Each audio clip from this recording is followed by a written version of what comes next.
now my great pleasure to introduce James Bridle, who is an artist. There are many parallel realities in his work. He's a writer, an artist, a publisher, a technologist, and he's usually based in London. His work covers the intersection of literature, culture, and the network. He's written for many magazines, and actually in 2011 coined the term New Aesthetic. His ongoing research around this subject has been featured worldwide.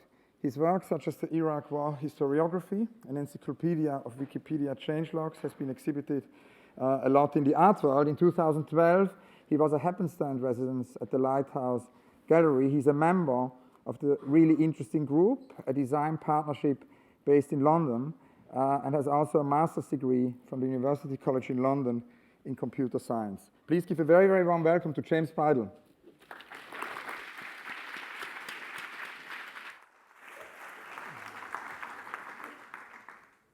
Thank you very much. Very nice to be here. As Hans kindly introduced me, among various things, I'm an artist and a writer, and I write primarily about technology, and particularly network technology, and particularly within that, the kind of public understanding of network technology, which often seems to me to kind of be the more important thing. How people understand technologies often seems to have more kind of concrete effect in the world than the technology itself kind of does. And with these technologies, one of my main things of work has been to sort of try and make them visible in ways. We heard the term hyperobject earlier, which is a really useful one, which describes how kind of intangible so many of these things we're trying to discuss are.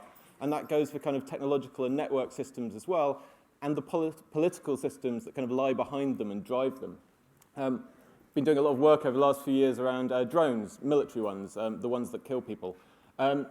And I'm sort of fascinated by them, not just as objects themselves, but as objects that kind of attain a certain kind of technological invisibility themselves. They're not seen by the people they kill, and they're sort of democratically and ethically invisible as well. So by kind of sketching them out, we draw a diagram not just of the machine, but of the political and technological systems behind it. Although, at the same time, I'm not always convinced that visibility is enough. I'm not convinced that simply shining a light on these things is always and necessarily the best approach. But I want to talk briefly about another kind of drone, my favorite one that doesn't kill people. That's not me, by the way, it's just an awesome picture. That thing he's holding is called an Argo. I call them drones, or Argo sensor. And what it is, it's a kind of oceanographic research drone. The Argo drones floats are also, in many ways, invisible, or render themselves invisible in order to do their work. What happens is they get popped into the ocean by oceanographic research vessels, and they sink down to about 1,000 meters depth in the ocean. And then they float along around for about 10 days, sensing various things. And at the end of that 10-day cycle, they dive down to 2,000 meters and then slowly float themselves back up to the surface, gathering a whole bunch of data along the way. When they get to the surface, they ping that data out to a satellite and then sink away again. They're sort of both incredibly simple and kind of wonderfully, brilliantly, technologically complex at the same time. That's the path of just one of these things. One of the great things about the Argo program is it's all available online. All of this data is made free and totally available to the public. So anyone can go along and kind of investigate it. And this is one drone, for example, that's been bobbing around, or rather kind of drifting around in the deep ocean off the coast of West Africa since around 2010. In which time it's made 141 dives up to now. And it produces these kind of incredible volumes of data. This is it's kind of temperature change over time. This one is the same kind of thing, visualized slightly different way, but is also, to my mind, kind of incredibly, stunningly beautiful in its construction. And this is like the most basic surface view of the data.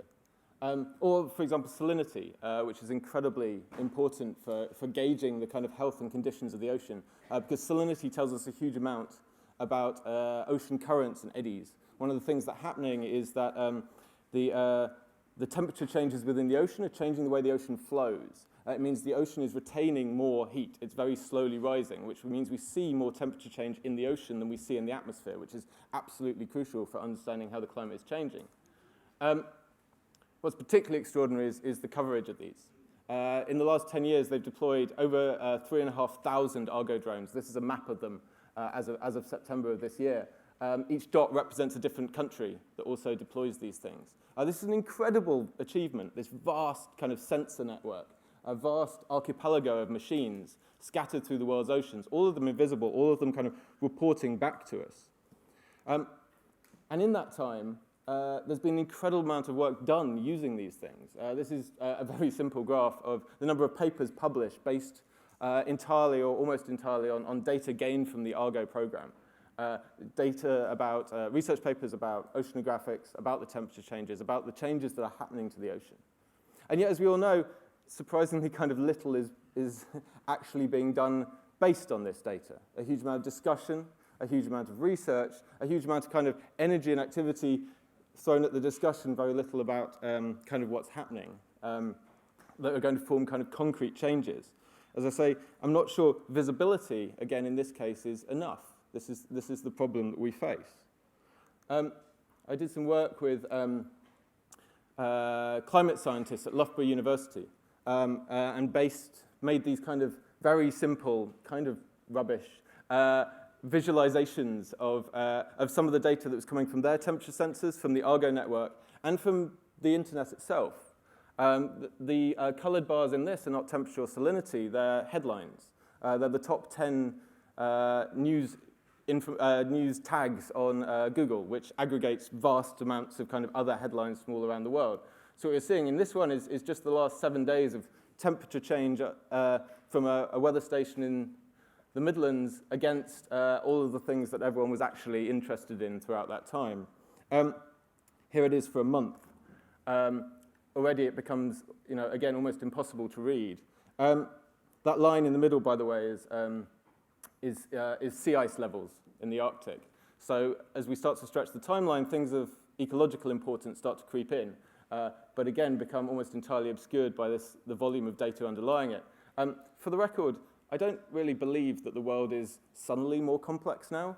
I don't think that we live in this time of kind of information overload you hear people talking about. I think we've just built more systems that allow us to see that complexity. It's part of an understanding that says that the kind of network, these technologies, they don't really engender new behaviors in us. We're still kind of driven by the same kind of impulses. We still live in a world of kind of incredibly dense social relationships. But the network allows us to see these existing structures and behaviors with kind of incredible new clarity. That, I think, is a sort of gift of it. Here's the same thing for 3 months, and we're really kind of completely incapable of viewing it in any meaningful way now. I called this project Anti-Glacier, which is a quote from Kurt Vonnegut at the introduction of Slaughterhouse 5. He writes how he told a friend that he was writing an anti-war book, and the friend scoffed at him and said, you might as well write an anti-glacier book, which feels kind of ironic now, doesn't it? The same impulses that drive combating climate change, that drive combating extinction, come from this same impulse, an impulse to understand the complex systems that are preventing us actually doing anything about it. This is a project of mine called Dronestagram. Drones again, sorry, they come back a lot. Dronestagram is a project where I take the landscapes of covert drone strikes. So these are the ones that happen in Afghanistan, in Pakistan, in the Yemen, and in Somalia. Ones that don't appear as part of army programs, but are part of an assassination program, about which very little is known. There's amazing journalistic organizations like the Bureau of Investigative Journalism who collect this information, eyewitness reports and local news reports, put it together as kind of text-based stuff. What I do is then I take that information, I find publicly accessible satellite maps of those locations, and I post them back to social media. What I'm trying to do in this is I'm trying to link these spheres of experience. Drone strikes and social media happen on the same technological substrate. They run on the same network infrastructure. They're part of the same kind of complex system of network technologies that we've built.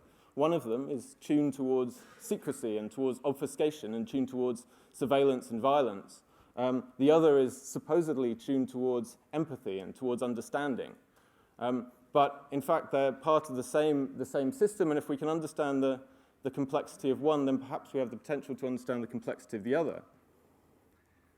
There's a kind of pleasing pleasantness to that social media interaction we get, but it contains the same underlying structures of politics. The number one comment I always get from people who comment on these images online is, I want to click like, but. You start to see the political intentions that are built into these systems. And those political intentions kind of underlie all of these things, of course. I'm particularly obsessed with this idea of the cloud as a particularly terribly bad metaphor. The word I keep using, by the way, this word, the network, is a term that I use to refer to like the internet and us, right? The whole system, something that we are engaged with and interact with all the time that is formed in part in our own image and in turn forms our image. The cloud is this terrible, terrible metaphor for the world we live in because it says that all of this is somebody else's problem.